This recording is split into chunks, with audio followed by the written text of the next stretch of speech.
السلام عليكم ورحمة الله تعالى وبركاته. الحمد لله نحمده ونستعينه ونستغفره ونؤمن به ونتوكل عليه ونعوذ بالله من شرور أنفسنا ومن سيئات أعمالنا. من يهده الله فلا مضل له ومن يضلله فلا هادي له. ونشهد أن لا إله إلا الله وحده لا شريك له. ونشهد أن سيدنا وسندنا ومولانا محمدا عبده ورسوله أرسله الله بالحق بشيرا ونذيرا وداعيا إلى الله بإذنه وسراجا منيرا. أما بعد. மக்களே, அல்லாஹ் ஜல்ல ஷானுஹு வ தஆலா நமக்கு ஏராளமான உபகாரங்களை பல்வேறுபட்ட விதத்திலே அல்லாஹ் ஜல்ல ஷானுஹு வ தஆலா வழங்கி கொண்டிருக்கிறார். மனிதனுக்கு தேவையான, அவனுடைய வாழ்க்கைக்கு தேவையான என்னென்ன உபகாரங்கள் இருக்கிறதோ எல்லா விதமான உபகாரத்தையும் அல்லாஹ் ஜல்ல ஷானுஹு வ தஆலா நமக்கு பல்வேறுபட்ட விதத்திலே வழங்கி கொண்டிருக்கிறார். அந்த உபகாரத்தை எல்லாம் கொடுக்கக்கூடிய ரப்புல் ஆலமீன் நம்மிடத்தில் எதிர்பார்க்கக்கூடிய விஷயம் என்னவென்றால், எந்தெந்த புறத்திலிருந்தெல்லாம் நீங்கள் உபகாரத்தை பெற்றீர்களோ அந்த உபகாரத்தை நீங்கள் நன்றியோடு நினைத்து பார்க்கக்கூடியவர்களாக இருக்க வேண்டும். நன்றியோடு நினைத்து பாருங்கள் என்பதை தான் அல்லாஹ் ஜல்ல ஷானுஹு வ தஆலா எதிர்பார்க்கிறார். அந்த அடிப்படையில் நம்மை படைத்து பரிபாலித்தான் என்ற அடிப்படையில் அல்லாஹ்விற்கு அதிகமான முறையில் நன்றி செலுத்துவதற்கு கடமைப்பட்டிருக்கிறோம். இரண்டாவதாக, நாம் நல்ல வழியை, மிக சிறந்த வாழ்க்கையை அனுபவிக்க வேண்டும் என்பதற்காக அருமை பெருமானார் ஸல்லல்லாஹு அலைஹி வஸல்லம் அவர்கள் கொடுத்த அவர்களுடைய உபகாரத்தை எல்லாம் நம்முடைய அனுதினமும் வாழ்க்கையிலே அனுபவித்துக் கொண்டிருக்கிறோம். எனவே நபி ஸல்லல்லாஹு அலைஹி வஸல்லம் அவர்களுக்கும் சுன்னத்தின் மூலமாகவும் ஸலவாத்தின் மூலமாகவும் நன்றியை வெளிப்படுத்துவதற்கு கடமைப்பட்டவர்களாக இருக்கிறோம். அதற்கு அடுத்ததாக, நாம் இந்த உலகத்திலே பிறப்பதற்கு பல்வேறுபட்ட சிரமங்களை சுமந்த காரணத்தினால், பல கஷ்டங்களை ஏற்றுக்கொண்ட காரணத்தினால், விரும்பி அதை ஏற்றுக்கொண்ட காரணத்தினால், தாய் என்கின்ற ஒரு உறவிற்கு, ஒரு உயிருக்கு நாம் அதிகமான முறையிலே நன்றி கடன் செலுத்துவதற்கு கடமைப்பட்டவர்களாக இருக்கிறோம். அந்த அடிப்படையிலே நாம் இந்த உலகத்திலே வருவதற்கு காரணமாக இருந்த தாய் என்பதை பார்த்ததற்கு பின்பு அடுத்ததாக தந்தை என்கின்ற ஒரு உறவை குறித்து நாம் பேசுவதற்கு இருக்கிறோம். ஏனென்றால் இந்த உலகத்திலே நாம் வருவதற்கு மிக முக்கியமான காரணம் தாய் தந்தை என்கின்ற இரண்டு உறவை அல்லாஹ் ஜல்ல ஷானுஹு வ தஆலா ஏற்படுத்துகிறார். உண்மையில் அவர்கள் போட்ட ஒரு எச்சம் தான் நாம் இந்த உலகத்திலே வாழ்ந்து கொண்டிருக்கிறோம். நாம் இந்த உலகத்திலே வாழ்வதற்கு, பிறப்பதற்கு அல்லாஹ் ஜல்ல ஷானுஹு வ தஆலா ஒருவரை தேர்வு செய்கிறான். அவரின் மூலமாக நாம் இந்த உலகத்திற்கு மாறுவதற்கு காரணமாக ஆக்குகிறான் என்று சொன்னால், நிச்சயமாக ஏதேனும் ஒரு விதத்திலே நாம் அவர்களிடத்திலே உபகாரத்திற்கு கடமைப்பட்டவர்களாக இருக்கிறோம் என்று அல்ல, எல்லா விதத்திலேயும் உபகாரத்திற்கு கடமைப்பட்டவர்களாக இருக்கிறோம். அன்பானவர்களே, பொதுவாகவே பெற்றோர்கள் என்று சொன்னால் நமக்கெல்லாம் தாயினுடைய மகத்துவத்தை குறித்து தெரியும். தாய் என்று சொன்னால் அன்பு, பாசம், அரவணைப்பு என்கின்ற எல்லா ரீதியிலையும் தாயினுடைய மகத்துவம் வெளிப்படையாக இருக்கிறது. எல்லோரும் தாயினுடைய மகத்துவத்தை பற்றி வெளிப்படையாக அதிகமாக தெரிந்திருக்கிறோம். ஆனால் கடைசி வரையிலும் மறைந்திருக்கக்கூடிய மிகப்பெரிய ஒரு உபகாரி யார் என்று சொன்னால் தந்தை என்கின்ற ஒரு உறவு. நாம் பிறந்த பிறப்பாக இருக்கட்டும், அதுபோன்று நாம் வளரக்கூடிய படிப்பாக இருக்கட்டும், அதுபோன்று திருமணத்தினுடைய நம்முடைய வாழ்க்கையினுடைய அடுத்த கட்டமாக இருக்கட்டும், நம்முடைய வாழ்க்கையில ஏதேனும் ஆரோக்கியமான சூழல் ஏற்பட வேண்டும் என்கின்ற ஏங்கக்கூடிய ஒரு சூழலாக இருக்கட்டும், அல்லது நாம் நோய்வாய்ப்பட்டு கிடக்கக்கூடிய அந்த நேரத்திலாக இருக்கட்டும், உள்ளத்தின் அடிப்படையில், உடலின் அடிப்படையில், உழைப்பின் அடிப்படையிலே மிகப்பெரிய ஒரு தியாகத்தை, மிகப்பெரிய ஒரு சிரமத்தை ஒரு உயிர் சுமந்து கொண்டிருக்கிறது, தாங்கி கொண்டிருக்கிறது என்று சொன்னால் அது தந்தை என்கின்ற ஒரு உறவு என்பதை நாம் புரிந்து கொள்வதற்கு ரொம்ப தாமதம் இருக்கிறது. ஏன்னா எந்த ஒரு நிகழ்ச்சியிலையும் முன்னணியாக இருக்கக்கூடியவர் தன்னை மறைந்திருக்கக்கூடிய ஒரு பொக்கிஷமாக தான் ஒவ்வொரு தந்தையும் இருந்து கொண்டிருக்கிறார். குழந்தை பிறந்த உடனேயே தாய்க்கு அடுத்ததாக ஆனந்த கண்ணீர் வரக்கூடிய ஒன்று ஒரு உசுருக்கு இருக்கிறது என்று சொன்னால் அது தந்தை என்கின்ற உறவு தான் என்பதில் யாருக்குமே சந்தேகம் கிடையாது இல்லையா? அவ்வளவு அந்த குழந்தைக்கு ஏதாச்சும் நோய்வாய்ப்பட்டுருச்சு, அந்த குழந்தை ஏதாச்சும் ஒரு குறையாக பிறந்துருச்சு, கண்ணு தெரியாமல் பிறந்துருச்சு, காலு கால் இல்லாமல் பிறந்துருச்சு, அல்லது ஏதேனும் ஒரு உறுப்புகள் இது மாதிரி இருக்குது என்பதாக சொன்னால் படபடத்து போய் கதறி போய் இதை எப்படியாவது சீர் செய்ய வேண்டுமே என்கின்ற ஒரு துடிக்கக்கூடிய ஒரு உயிர் தந்தையாக தான் இருக்கிறது. அதை தாண்டி வாழ்க்கை முழுவதும் அந்த குழந்தைக்காக என்னென்னவெல்லாம் செய்ய முடியுமோ அதையெல்லாம் செய்து அந்த குழந்தையை எப்படியாவது தேற்ற வேண்டும் என்பதாக நினைத்து கொண்டிருக்கக்கூடிய ஒரு உயிர் எந்த ஒரு நேரத்திலையும் தன்னுடைய கஷ்டத்தை எப்பொழுதும் வெளிப்படுத்தியது கிடையாது. இது தேவை என்று மகன் கேட்கிற பொழுது, மகள் கேட்கிற பொழுது, இது மாதிரியான சூழல், இது மாதிரி சொல்கிறாங்க, இது மாதிரி தேவை, 4 பேருக்கு மத்தியில் தன்னுடைய குழந்தை நன்றாக இருக்க வேண்டும், நல்ல முறையில் இருக்க வேண்டும் என்பதற்காக தன்னுடைய உடல் உழைப்புகளை பல்வேறுபட்ட விதத்திலே அழித்துக் கொள்கிறார். பல நபர்களுக்கு மத்தியிலே தன்னுடைய மான மரியாதையை கூட அடகு வைக்கிறார்.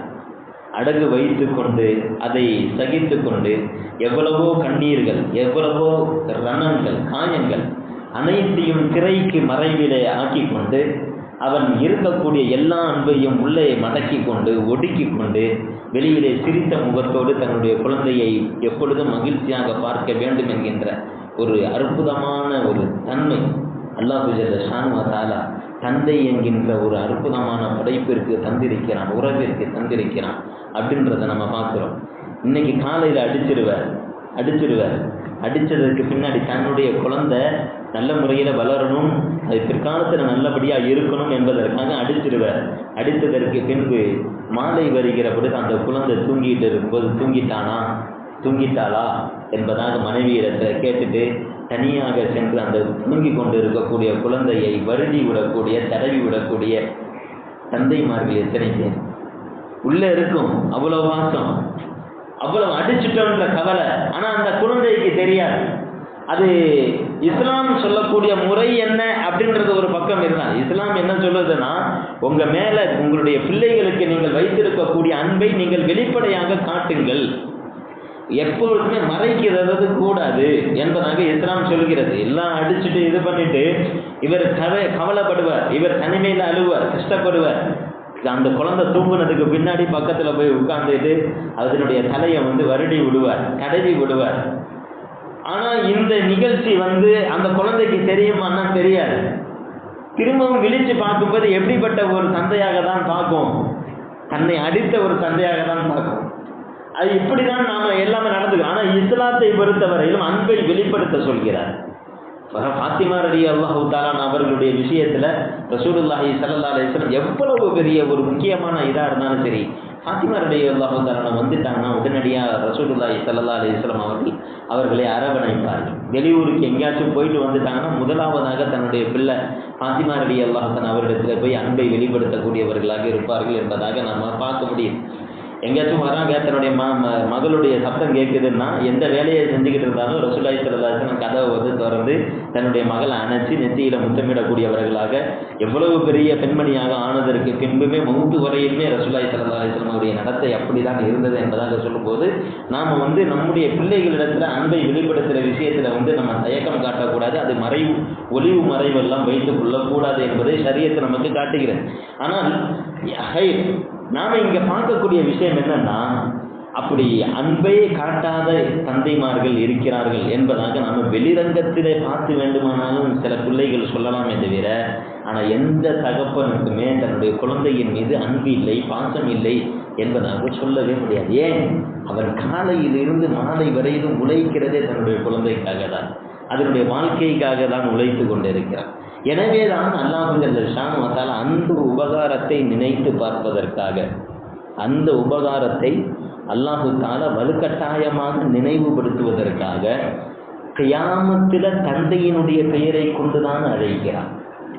கியாமத்தில் தந்தையினுடைய பெயரை கொண்டுதான் அழைக்கப்படுவோம். ரசூலுல்லாஹி ஸல்லல்லாஹு அலைஹி வஸல்லம் அவர்கள் சொல்லக்கூடிய ஹதீஸை பார்க்கிறோம். இன்னக்கும் துதுஊன யௌமல் கியாமத்தி பி அஸ்மாயிக்கும் ஓபி அஸ்மாஇ ஆபாயிக்கும், நீங்கள் கியாமத்துடைய தினத்திலே உங்களுடைய பெயர்களை கொண்டும் உங்களுடைய தந்தையினுடைய பெயரை கொண்டும் அழைக்கப்படுவீர்கள்.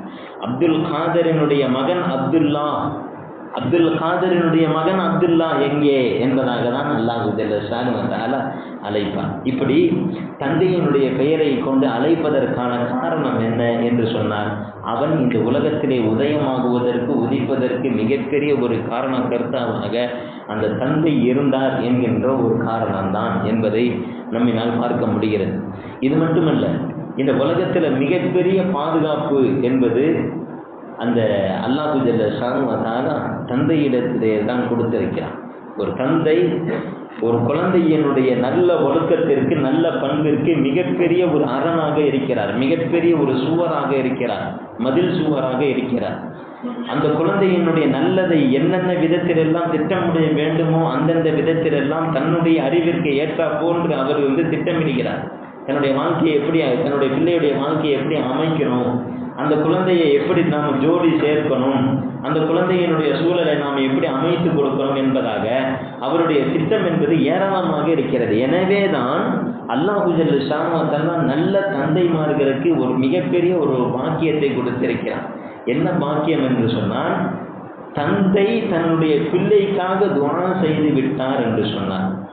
தந்தை தன்னுடைய பிள்ளைக்காக துஆ செய்தார் என்று சொன்னால் நிச்சயமாக அந்த துஆ ஏற்றுக்கொள்ளப்படும் என்று சத்திய தூதர் அருமை நபி ஸல்லல்லாஹு அலைஹி வஸல்லம் அவர்கள் வாக்குறுதி கொடுத்திருக்கிறார்கள் என்பதாக நம்மினால் பார்க்க முடிகிறது. இதில் சந்தேகமே இல்லை என்று சொல்கிறார். ஒரு தந்தை மனசார தன்னுடைய மகனுக்காக, தன்னுடைய மகளுக்காக, பிள்ளைக்காக கையேந்தி துஆ செஞ்சிட்டாருன்னு வச்சுக்கங்க, அவருடைய துஆ நிச்சயமாக ஏற்றுக்கொள்ளப்படும், அதிலே சந்தேகமே இல்லை என்பதாக ரசூலுல்லாஹி ஸல்லல்லாஹு அலைஹி வஸல்லம் அவர்கள் சொல்லி காண்பிக்கிறார். எனவே இப்பேற்பட்ட பாக்கியங்களை பெற்றிருக்கக்கூடிய நம்முடைய தந்தைமார்களை நாம் நினைச்சு பார்க்கிறதுன்றது ரொம்ப ரொம்ப அரிது, ரொம்ப ரொம்ப குறைவாக ஆகிவிட்ட ஒரு சூழ்நிலையில தான் இருந்து கொண்டு இருக்கிறோம். இன்னைக்கு ஒரு 4 காசு சம்பாதிக்க ஆரம்பிச்சுட்டாரு அப்படின்னு சொன்னா, இவர் அந்த இடத்துல அந்த குடும்பத்தில் தலையெடுக்க ஆரம்பிச்சுட்டார் அப்படின்னு சொன்னால், அங்கே தந்தை என்பவர் பழுதடைந்து விட்ட ஒரு வாகனத்தை போன்று, ஒரு பாலடைந்து விட்ட ஒரு வீட்டை போன்று, ஒரு செயலற்று போன ஒரு பொருளை போன்று ஆக்கப்படுகிறார். அப்படி இருக்கக்கூடாது. ஒரு பழைய பொருள் வீட்டிலே இருந்தால் எந்த நிலையில இருக்குமோ, ஏதோ ஒன்று ஓடுது, ஏதோ ஒன்று இருக்குது அப்படின்ற மாதிரியான ஒரு சூழலை இந்த சமூகம் பார்த்து கொண்டிருக்கிறது. ஒரு தந்தையினுடைய மகத்துவம், தந்தைக்கெல்லாம் மகத்துவம் இருக்குதா, தந்தைக்கெல்லாம் சிறப்பு இருக்குதா என்பதாக யோசிக்கக்கூடிய அளவிற்கு, தந்தையை பற்றி குர்ஆன்லாம் சொல்லி இருக்குதா, ஹதீஸெல்லாம் சொல்லி இருக்குதா என்பதாக யோசிக்கக்கூடிய அளவுக்கு தந்தையினுடைய மகத்துவத்தை, தந்தையினுடைய முக்கியத்துவத்தை நம்முடைய சமூகம் அறியாமல் இருக்கிறது. தாயினுடைய மகத்துவத்தை எந்த அளவுக்கு தெரிஞ்சிருக்குதோ அந்த அளவுக்கு கூட தந்தையினுடைய மகத்துவத்தை என்ன செய்கிறது இல்லை, தெரிகிறது இல்லை. இன்னும் சொல்ல போனா, ஒரு மிகப்பெரிய ஒரு வழிகளை சுமந்து ஒரு பெரிய ஒரு இடத்துல வச்சிருக்கிறார். ஒரு குடும்பத்தை கட்டி காத்து இத்தனை வருஷம் அவர் நினைச்சிருந்தாக்க அவருடைய வாழ்க்கையை எப்படி வேண்டாலும் அமைச்சிட்டு போயிருக்கலாம். சீர்கட்டு தன்னுடைய ஒழுக்கம் இல்லாத வாழ்க்கையை அவர் தேர்ந்தெடுத்திருக்கலாம். ஆனால் தன்னுடைய பிள்ளைகளுடைய வாழ்க்கையை கட்டிவிடக்கூடாது என்பதற்காக அந்த வாழ்க்கையிலெல்லாம் தன்னுடைய மன இச்சைகளை எல்லாம் ஒதுக்கிவிட்டு, தன்னுடைய ஆசை பாக்கங்களை எல்லாம் ஒதுக்கிவிட்டு ஒரு அற்புதமான ஒரு சூழலை எப்படியோ அவருக்கு முடிந்த அளவிற்கு அவருடைய திறமைக்கு ஏற்றாறு போன்று ஒரு குடும்பத்தை கட்டி காத்து வைத்ததற்கு பிறகு வயோதிகமாகிவிட்டார்.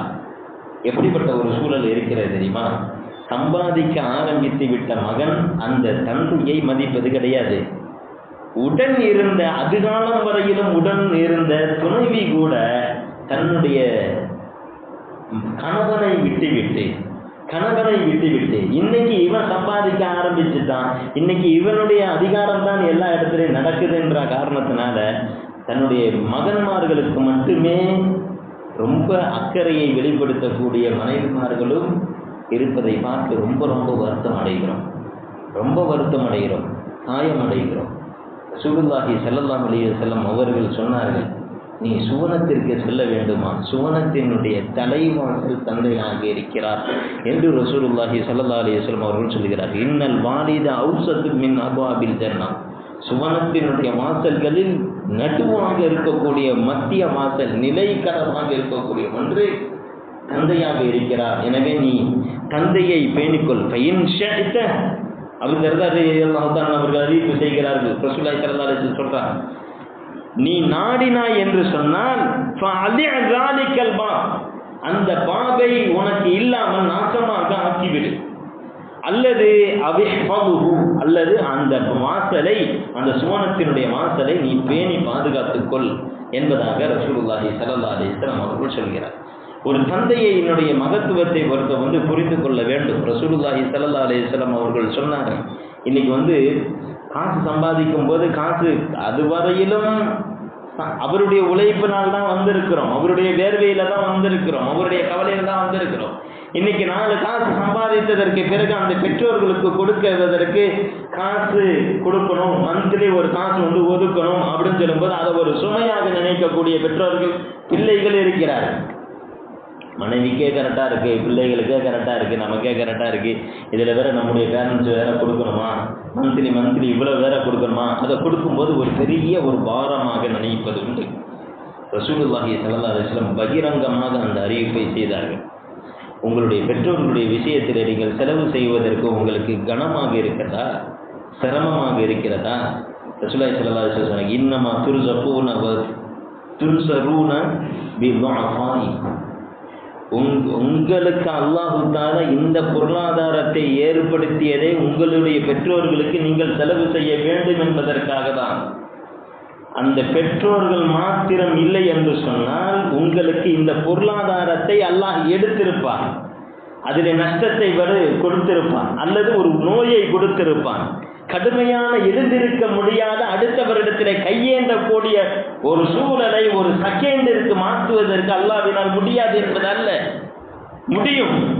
இருப்பினும் அல்லாஹ் ஜல்ல ஷானஹு வ தஆலா உங்களுக்கு நல்ல சூழலை, கண்ணியமான சூழலை, ஒரு பரக்கத்தான சூழலை கொடுத்ததற்கான காரணம் என்ன அப்படின்னு சொன்னா, உங்களுடைய பெற்றோர்கள் இருந்து கொண்டிருக்கிறார்கள். அந்த பெற்றோர்களை நீங்கள் பாதுகாக்க வேண்டும், பேண வேண்டும் என்பதற்காக தான் அல்லாஹு ஜல்ல ஷானஹு வ தஆலா இன்னமா என்கின்ற வார்த்தையை ரசூலுல்லாஹி ஸல்லல்லாஹு அலைஹி வஸல்லம் பயன்படுத்துறாங்க. இன்னமா துர்ஸகூன், நீங்கள் ரிஸ்க் கொடுக்கப்படுவதெல்லாம் அப்படின்றாங்க. அப்படின்னா என்ன அர்த்தம்? இப்படி இவங்க இல்லைன்னா உங்களுக்கு அந்த ரிஸ்க் வந்திருக்காதுன்றாங்க. ஏதோ ஒரு கிருபையில அல்லாஹ் தஆலா இறக்கப்பட்டு உங்களுடைய பெற்றோர்களுடைய முகத்திற்காக, உங்களுடைய பெற்றோர்களுடைய கண்ணியத்திற்காக அவர்களுடைய மேல நீங்க அன்பு செலுத்த வேண்டும், உபகாரத்தோடு நடந்து கொள்ள வேண்டும் என்பதற்காக உங்களுக்கு நல்ல வாழ்வாதாரம், ஆரோக்கியமான ஒரு சூழல், நிம்மதியான சூழல், கண்ணியமான யாரிடத்திலையும் கையேந்தாத சூழலை கொடுத்தால் மந்த்லி ஒரு அமௌண்டை ஒதுக்குவதற்கு கஷ்டமாக இருக்கிறதா? இன்னும் சில பேர் அந்த மணி ஆர்டர் அனுப்புறதோட ஓகே, பெற்றோர்களுடைய என்ன நல்லது, என்னம்மா நல்லா இருக்கீங்களா, என்னத்தான் நல்லா இருக்கீங்களா, உடம்பு ராகத்தா இருக்கா, எப்படி இருக்கிறீங்க, ஒரு சின்ன ஒரு ஒரு சின்னதாக ஒரு காய்ச்சல், சின்னதாக ஒரு தலைவலி, 4 நாளா தன்னுடைய குழந்தை லூஸ் மோஷனாக போய் கொண்டே இருக்கிறது, தன்னுடைய குழந்தை படுத்த படுக்கையாக இருக்கிறான், உடம்பெல்லாம் ரொம்ப காய்ச்சலாக இருக்குது அப்படின்னு சொன்னால் ஒவ்வொரு தந்தையினுடைய பதட்டம், அவனுடைய ஒவ்வொரு நொடியும் எப்படி நகரும் தெரியுமா? எவ்வளவு ரணத்தோடு நகரும் தெரியுமா? எவ்வளவு காயமாக நகரும் தெரியுமா? தனக்கு ஜுரம் அடிக்கும், தனக்கு காயம் வரும், தனக்கு தலைவலி ஏற்படும், தனக்கு வயிற்று வலி ஏற்படும். அப்பொழுது கூட அவனுக்கு எதுவும் தெரியாது, சமாளிச்சுக்கலாம் என்பதாக போவான். நான் போயிட்டு இன்னைக்கு போவாட்டி வேற எதுவுமே நடக்காது, இன்னைக்கு வேலைக்கு நான் போய் தான் அவனுக்கு பரவாயில்ல, நான் போய் சமாளிச்சுக்கிறேன், ஏதாச்சும் மாத்திரை போட்டுக்கிறேன் என்பதாக நினைக்கக்கூடிய அவனுடைய பிள்ளைக்கு ஏதேனும் ஆகிவிட்டது, அந்த பிள்ளைக்கு ஏதேனும் அடிபட்டு விட்டது, அந்த பிள்ளை படுத்த படுக்கையாக இருக்கிறது, கடுமையான ஜுரம் அடிக்கிறது, கடுமையாக கொதிக்கிறது என்று சொன்னால் அவன் வேறு இடத்திலே இருந்தாலும், அவன் வேறு நாட்டிலே இருந்தாலும் அந்த குழந்தையை பற்றி உண்டான சிந்தனையிலேயே அவனுடைய வாழ்க்கையினுடைய ஒவ்வொரு நொடி பொழுதுகளும் கடக்கிறது என்று சொன்னால், இந்த தாய் தந்தையை வயோதிகமாக ஆனதற்கு பின்பு ஒரு பழைய பொருளை ஒதுக்கி வைப்பதை போன்று பார்க்கக்கூடிய ஒரு நிலை, தேவையில்லாத ஒரு பொருள் வீட்டிலே அமர்ந்திருப்பதை போன்று பார்க்கக்கூடிய நிலை, அது முற்றி போய் கட்டின மனைவியே அது மாதிரி பார்க்கக்கூடிய நிலை. தன்னை கட்டின கணவன் அவர் தான் இன்னைக்கு வரையில உழைச்சிக்கிட்டு இருக்காரு, இன்னைக்கு 4 காசு தன்னுடைய மகன் சம்பாதிக்க ஆரம்பித்து விட்டான் என்பதற்காக அந்த மனைவியே ஒதுக்கி வைக்கக்கூடிய ஒரு சூழல் கூட சில வீட்டில் நடக்குதுன்னா அந்த தகப்பனுடைய உள்ளம் எப்படிப்பட்டதாக இருக்கும் என்பதை நம்ம நினைச்சு பார்க்கிறோம்.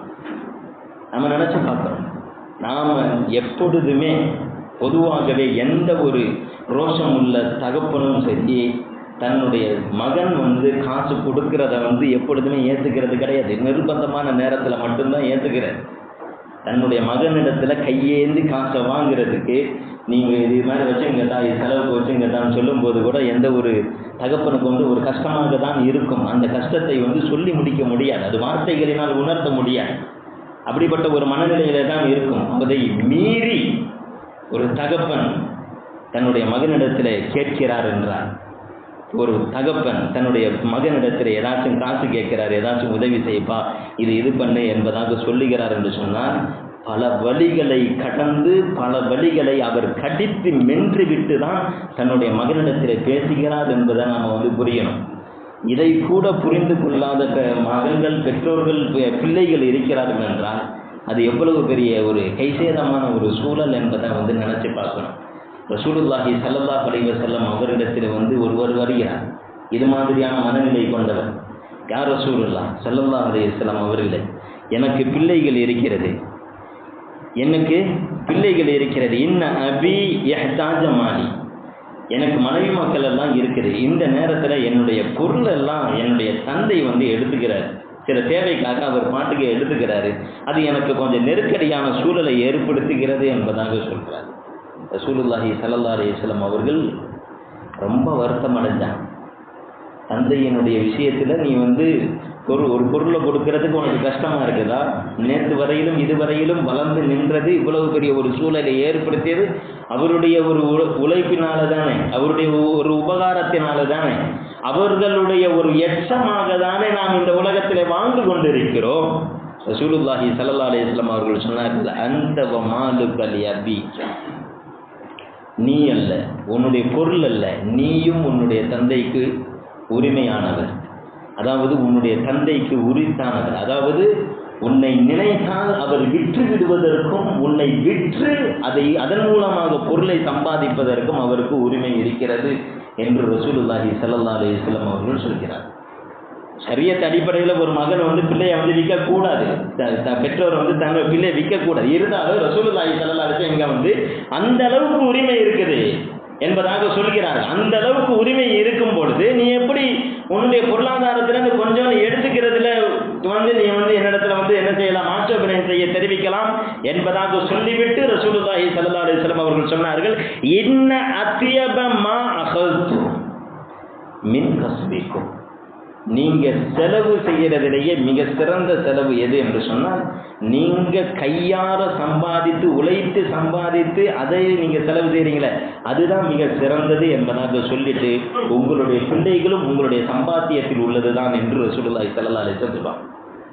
உங்களுடைய சம்பாத்தியத்திலிருந்து எடுத்து நீங்க செலவு செய்யறது தான் சிறந்த ஒரு செலவு செய்வதற்கான அடையாளம் என்பதாக சொல்லிட்டு உங்களுடைய பிள்ளைகளும் உங்களுடைய செலவுக்கான பொருட்கள் தான் என்பதாக ரசூலுல்லாஹி ஸல்லல்லாஹு, நீங்க சம்பாதித்தது தான் என்பதாக ரசூலுல்லாஹி ஸல்லல்லாஹு அலைஹி வஸல்லம் அவர்கள் அந்த சபையிலேயே சுட்டி காண்பித்தார்கள் என்று சொன்னால், தாயும் தந்தையினுடைய மகத்துவத்தை நாம் பேணணும். உண்மையிலேயே தன்னுடைய பெற்றோர்களை, குறிப்பாக தந்தையை ஒருவன் உணர்ந்து அவர்களுடைய உணர்வை புரிந்து அவர்களுக்கான கண்ணியத்தை ஒருத்தன் கொடுத்தானா, ரசூலுல்லாஹி ஸல்லல்லாஹு அலைஹி வஸல்லம் சொல்றாங்க, அவன் அல்லாஹு தஆலா ஒரு காலமும் அவனை வீணாக விடுவதில்லை, ஒரு காலமும் வீணாக விடுவதில்லை. எந்த அளவுக்குனா, நிச்சயமாக இன்னல் பார்ர லா யமூத் மைத்தத்து சூ, அவனுக்கு கெட்ட மரணமே வராது என்பதாக ரசூலுல்லாஹி ஸல்லல்லாஹு அலைஹி வஸல்லம் அவர்கள் சொல்கிறார். அவனுக்கு எந்த விதத்திலையும் கெட்ட மௌத்து வராது, பாவமான நிலையிலே மௌத்து வராது, அகாலமான மரணங்கள் ஏற்படாது, திடீர் மரணங்கள் ஏற்படாது, மோசமான சூழலிலே அவனுடைய உடல் சிதைந்து அல்லது ஏதேனும் புறத்திலே அகப்பட்டு அவனுடைய மரணங்கள் ஏற்படாது. அவனுடைய மரணம் என்பது கண்ணியமானதாக இருக்கும் என்பதாக ரசூலுல்லாஹி ஸல்லல்லாஹு அலைஹி வஸல்லம் அவர்கள் சொல்கிறார்கள் என்றால், தான் தந்தையினுடைய மகத்துவம் எந்த அளவிற்கு பேணக்கூடியதாக இருக்கிறது என்பதாக நம்ம பார்க்கணும். எந்த அளவுக்கு நான் திருமிதியில் ரசூலுல்லாஹி ஸல்லல்லாஹு அலைஹி வஸல்லம் அவருடைய ஒரு ஹதீஸ் ஒன்று வருகிறது, மா அக்ரம ஷாபுன் ஷேഖன், ஒரு வயோதிகமாக இருக்கக்கூடிய ஒரு நபர், அவர் யார் இல்லை, தந்தை அல்ல, வயசான ஒருத்தவங்க, பெரியவங்க. இன்னைக்கு பெரியவங்களுக்கு மரியாதை கொடுக்கறதே இல்லைல்ல, வயசானவங்களெல்லாம் இப்போ வந்துருச்சு பேர் கிளடு கெட்டது என்பதாக சொல்லக்கூடியதுதான் இருக்குது. ஏதாச்சும் பேசினாக்க ஏதாச்சும் ஒன்று பேசுகிறது, ஆமாம் இதுக்கு வேறு வேலையே இல்லை என்பதாகலாம் சர்வ சாதாரணமாக ஒரு பெரியவங்க வீட்டுக்குள்ளே வராங்க. இன்றைக்கி நடைமுறையாக நாம் கற்றுக் கொடுக்கக்கூடிய பண்புகள் என்ன? இன்றைக்கி பிள்ளைங்களுக்கு இன்றைக்கி மெட்டீரியல் கல்வி தான் நம்ம கற்றுக் கொடுக்குறோமே தவிர ஒழுக்க ரீதியான கல்விகள் என்பது இல்லவே கிடையாது, இல்லவே இல்லை. இந்த பொருளை எப்படி இயக்கணும், இந்த பொருளினுடைய இதெல்லாம் இதை எப்படி ஆப்ரேட் பண்ணக்கூடிய முறை என்ன, இதனுடைய விஷயங்கள் என்ன, இந்த மெட்டீரியல் ரீதியான இல்முகள் தான் போய்கொண்டு இருக்கிறது தவிர தந்தை என்றால் என்ன, தாய் என்றால் என்ன, உறவுகள் என்றால் என்ன, மற்ற உணர்வுகளை எப்படி புரிந்து நடக்க வேண்டும் என்கின்ற அந்த ஒழுக்க முறைகள் என்பதெல்லாம் சுத்தமாக இல்லாத ஒரு நிலை தான் இருந்து. ஒரு காலத்தில எல்லாம் சாதாரணமான பள்ளிக்கூடத்தில் கூட ஒரு புள்ள நகை வெட்டாமல் வந்துட்டாலோ தலையில் முடிய ஒரு மாதிரியாக வச்சுட்டு வந்துட்டாலும் அவனை கூப்பிட்டு அறிவுரை சொல்லி இது பண்ணக்கூடிய திருத்தக்கூடிய ஆசிரியர்கள்லாம் இன்றைக்கி இருந்தாங்க. இன்றைக்கி அப்படிப்பட்ட ஆசிரியர்கள் இருக்கிறார்கள் என்பதில் அப்படி கேட்டுதாக்க முடிஞ்சிருச்சு அந்த ஆசிரியருக்கு ஏதாச்சும் அவருக்கு சிரமமான சூழல் ஏற்பட்டு விடும் என்கின்ற அளவுக்கு இன்றைக்கி சூழல் அமைக்கப்பட்டிருக்கிறது. ரொம்ப வருத்தமான ஒரு சூழலை பார்க்குறோம் இல்லையா? ஒரு பெரியவங்க வராங்க, வீட்டுக்குள்ளே வராங்க, வந்து பேசுகிறாங்க, இவர் கால் மேலே கால் போட்டுட்டு அவர் எதுக்கோ வந்திருக்காரு, ஏதோ பேசியிருக்காரு. ஃபேமிலி ரீதியாக இருந்தாலும் சரி, வெளியில் இருந்தாலும் சரி, அவர் மாட்டுக்கு ஃபோனை பார்க்குறான், அவன் பாட்டுக்குன்னா கண்டுக்கவே மாட்டேங்கிறான், போக மாட்டேங்கிறான். ரசூலுல்லாஹி ஸல்லல்லாஹு அலைஹி வஸல்லம் சொல்கிறாங்க, ஒரு பெரியவர் என்கின்ற காரணத்தினால் ஒரு வாலிபர் அவருக்கு கண்ணியம் செய்தார், ஒரு சின்னதாக ஒரு கண்ணியம் செஞ்சார். அப்படின்ற காரணத்தினால அல்லாஹ் ஜல்ல ஷானுஹு தஆலா இவனுடைய ஆயுளை அந்த பெரியவருடைய அளவுக்கு அல்லாஹ் தஆலா ஆயுளை நீட்டிக்க வைக்கிறான். சாதாரண மாக்ரப ஷாபுன் ஷைஹன், ஒரு வயோதிகமான ஒருத்தரை கண்ணியப்படுத்திட்டான்னா அல்லாஹ் ஜல்ல ஷானுஹு தஆலா இவருக்கும் அது போன்ற கண்ணியமான ஒரு வயது வரையிலும் கண்ணியமான ஒரு ஆயுளை அல்லாஹ் தஆலா நீடிக்க வைத்து இவருக்கு கண்ணியம் செலுத்தக்கூடிய, இவரை கண்ணியமான முறையிலே பார்த்து கொள்ளக்கூடிய ஒரு நபரை அல்லாஹ் ஜல்ல ஷானுஹு தஆலா ஏற்படுத்துகிறான். யாருமே இல்லை என்று சொன்னால், யாருமே இல்லை, எந்த மனிதருமே இல்லை என்று சொன்னால் தகி உஸ்மான் சாப் சொல்றாங்க, அவருடைய உபகாரத்திற்காக அல்லாஹ் ஜல்ல ஷானுஹு தஆலா ஒரு மலக்கை ஏற்படுத்துகிறார். ஒரு மலக்கை ஏற்படுத்தி அவருக்கான கண்ணியத்தை ஏற்படுத்துகிறார். ஏன்? அவர் வயசானவரை கண்ணியப்படுத்தி விட்டார் என்பதற்காக. அப்படின்னு இருக்கும்போது அறிமுகம் இல்லாத ஒரு வயதான பெரியவர்களிடத்தில் இப்படி நடந்து கொண்டாலேயே இப்படி என்று சொன்னால், தன்னை பெற்றெடுத்த பெற்றோருக்கு, குறிப்பாக தன்னுடைய தந்தைக்கு உபகாரத்தோடு நடந்து கொள்ளக்கூடிய ஒரு மகனை அல்லாஹ் ஜல்ல ஷானுஹு தஆலா எவ்வளவு பொக்கிஷமாக பாதுகாப்பான் என்பதை நம்ம யோசிச்சு பார்க்கணும். சுருக்கமாக ஒரே ஒரு வார்த்தையில் ரசூலுல்லாஹி ஸல்லல்லாஹு அலைஹி வஸல்லம் சொன்னாங்க, ரில்லர் ரப்பி, அல்லாஹ்வினுடைய பொருத்தம் வேண்டுமா, உங்களுடைய பெற்றோருடைய, உன்னுடைய தந்தையினுடைய பெற்றோர் பொருத்தத்தை நீங்கள் தேடிக்கொள்ளுங்கள். அல்லாஹ்வினுடைய கோபம் வேண்டுமா, உங்களுடைய தந்தையினுடைய கோபத்தை சம்பாதித்துக் கொள்ளுங்கள் என்பதாக ரசூலுல்லாஹி ஸல்லல்லாஹு அலைஹி வஸல்லம் அவர்கள் சொன்னார்கள். என்று சொன்னால் நம்முடைய பெற்றோருடைய மகத்துவத்தை, குறிப்பாக தந்தையினுடைய மகத்துவத்தை இந்த சபையில் நாம் தெரிந்து கொள்கிறோம். அல்லாஹ் ஜல்ல ஷானுஹு தஆலா எதை சொன்னோமோ எதை கேட்டோமோ அதன்படி அமல் செய்யக்கூடிய தௌஃபீக்கை நம் அனைவருக்கும் தந்தருள் புரிவானாக. வாஹிர் தவானா அல்ஹம்துலில்லாஹி ரப்பில் ஆலமீன். அன்பு பெருமக்களே,